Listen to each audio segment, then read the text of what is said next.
Herkese merhaba arkadaşlar, kanalımıza hoş geldiniz. Ailədən hayat kurtaran mesaj. Uzak şehir gönülleri fethetti.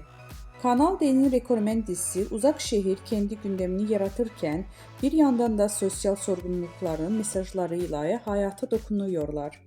Dizide bu kez kanserden erken teşhis önemine vurgu yapıldı. Kadınlar köy meydanına toplayan Ayla'nın erken teşhis hayat kurtarır temalı sahnesi izleyicilerinden tam not aldı. Dizide hekim olan Ayla, kadınlar biz bedenimizi de yuvamız, bedenimizi koruyacağız diye seslendi.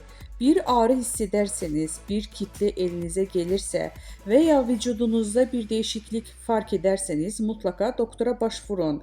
Kanserde erken teşhis gerçekten hayat kurtarıyor sözleriyle izleyicilerin farkındalık yarattı. Uzak şehir bu anlamlı hareketiyle bir kez daha gönülleri fethetti.